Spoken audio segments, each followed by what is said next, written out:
these microbes in biogas production. Microbes in biogas production. This biogas is also known as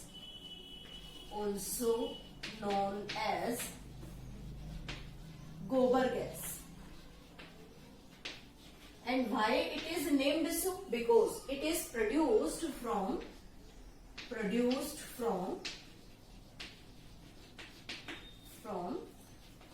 gobar, which is named as cow dung. That is the animal excreta or the cattle excreta. जब हम बात करते हैं biogas के बारे में, तो basically हमने अभी पढ़ा कि जो लास्ट वीडियो थी उसमें हमने सीवेज ट्रीटमेंट प्लांट के बारे में पढ़ा, और वहां सीवेज ट्रीटमेंट प्लांट में जब एक्टिवेटेड स्लज पर जो फॉर्मेशन होती है बैक्टीरियाज की, एनारोबिक बैक्टीरियाज वहां जब ग्रो करते हैं इन सीवेज ट्रीटमेंट प्लांट्स, वहां जब एक्टिवेटेड स्लज पर digested by anaerobic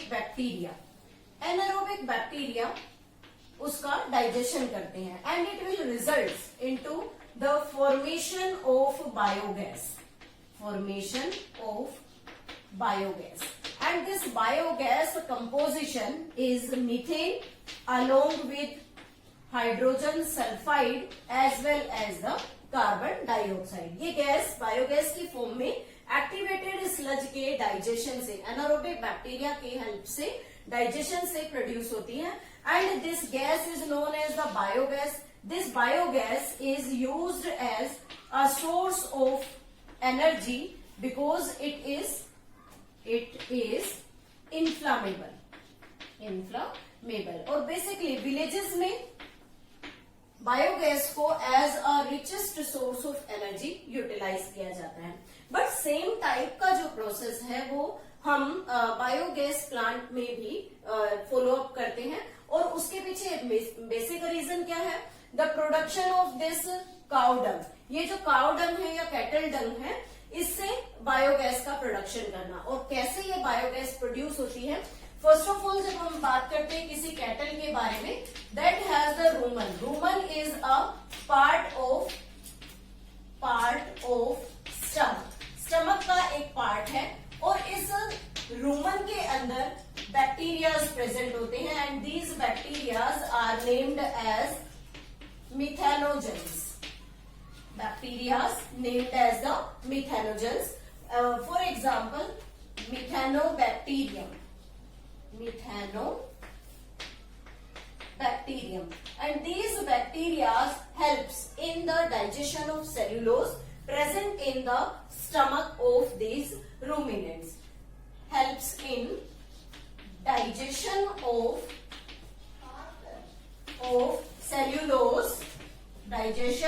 cellulose in Roman. Roman में जो सेल्यूलोज है उसके डाइजेशन में हेल्प करते हैं, and along with the cow dung, ये जब कोई भी एनिमल एक्सक्रीटा प्रोड्यूस करता है तो उसके साथ ये बहुत सारे बैक्टीरिया काउ डंग में भी प्रेजेंट होते हैं. Then this cow dung is added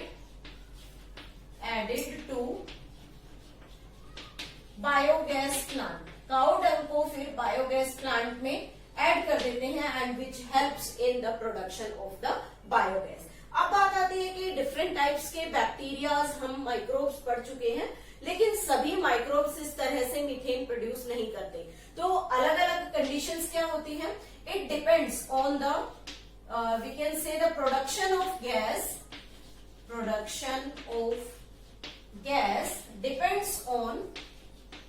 depends on type of material available for digestion. Digestion के लिए जो भी मटेरियल अवेलेबल है उस पर डिपेंड करता है. जैसे जब हम डो बनाते बनाते हैं। लास्ट वीडियोस में भी हमने स्टडी किया है। This dough is prepared by fermentation and this dough consist of basic normal carbohydrate, simple carbohydrate, and it will result into the production of the carbon dioxide gas. लेकिन जब cellulose पर feeding होती है different bacteria की, इसका breakdown होगा, then this breakdown helps in production of methane gas along with carbon dioxide and hydrogen, but the major component is of the methane gas, and this due to the composition of highest composition of the methane, this gas is also known as the methane gas. Methane gas, we can say it biogas, we can say it gobar gas, which is produced in the biogas plant. This is how the biogas plant works. तो यहाँ हमने एक diagram draw किया है biogas plant को show करने के लिए।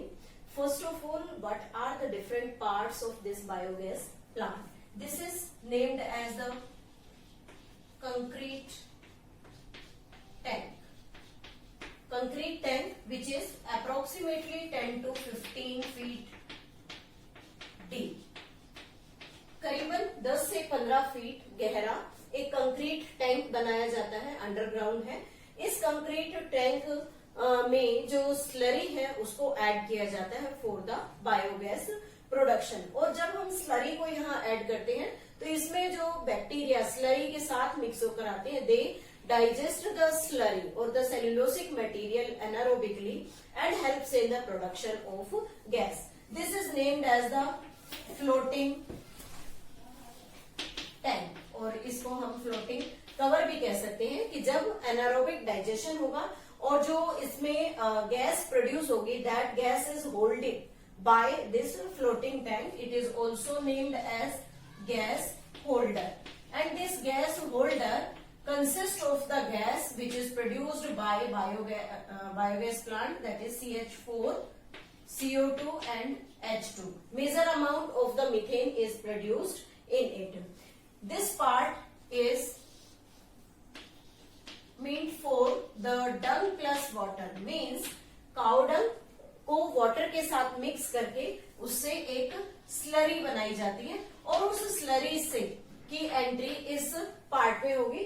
जैसे ही हम इसमें स्लरी ऐड करते हैं, that slurry transferred into this biogas concrete tank. Slurry यहाँ बायोगैस टैंक में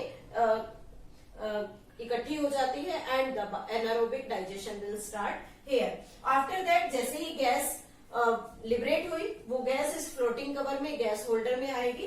this gas holder is connected with a pipe, और इस पाइपलाइन की हेल्प से नियर बाय हाउस तक गैस को ट्रांसफर किया जा सकता है। तो यहाँ से गैस लिबरेशन होगा और इस गैस को हम हाउस में, होम में अपने जो गैस स्टोव होता है उसके साथ इजीली कनेक्ट कर सकते हैं। यहाँ पर जो स्पेंट स्लरी है, मींस जब स्लरी से एनारोबिक डाइजेशन के बाद बायोगैस निकाल ली जा चुकी है, उसके बाद जो स्लरी है, स्लज जिसे हम बोलते हैं, उस स्लज को यहाँ से रिमूव कर लेते हैं and that sludge is used as fertiliser. इस स्लज को फर्टिलाइजर की हेल्प से फील्ड्स में यूज किया जाता है, जिससे हमारे दो पर्पस फुलफिल हो जाते हैं। फर्स्ट, हमने जो काउ डंग था उससे बायोगैस को इजीली प्रोड्यूस कर लिया। आफ्टर दैट जो बायोगैस प्रोडक्शन के बाद जो स्लरी बची है, हम उस स्लरी को as a manure, as a fertiliser अपने फील्ड्स में अपनी क्रॉप के प्रोडक्शन को या उसकी प्रोडक्शन को इंक्रीज करने के लिए यूटिलाइज कर सकते हैं। और ऐसी कंडीशन में अगर हम इस तरह का कोई भी ट्रीटमेंट प्लांट यूज करते हैं या बायोगैस प्लांट यूज करते हैं तो उसके बेनिफिट्स हमें डबल मिलते हैं। फर्स्ट, गैस प्रोडक्शन हो गया। This gas can be used in the cooking as well as for the lighting process. And जो स्पेंट स्लज है, उस स्लज को फील्ड्स में जो सॉइल है उसकी क्वालिटी, न्यूट्रिएंट क्वालिटी को एनरिच करने के लिए यूटिलाइज किया जा सकता है। तो यहाँ पर जो गैस प्रोड्यूस हो रही है, that gas is used in cooking food, in cooking and lighting process. Cooking और लाइटिंग प्रोसेस में इस गैस को यूटिलाइज करते हैं। अब आता है कि IARI, ये जो बायोगैस प्रोडक्शन का जो बेसिक कॉन्सेप्ट था, इसको ज्यादा से ज्यादा विलेजेस में फैलाने का काम जो था, या हम कहें कि लोगों को मोटिवेट करने का काम था कि कैसे हम विदाउट एनी पोल्यूशन अपने घर पर ही जो बायोगैस है उसका प्रोडक्शन कर सकते हैं और उससे डबल बेनिफिट ले सकते हैं। तो उसके लिए विलेजेस में इसको रोल, इसका जो मेन रोल था IARI का, वो यही था कि सभी विलेज में लोग इसे यूज करें। तो IARI stands for Indian agriculture research institute,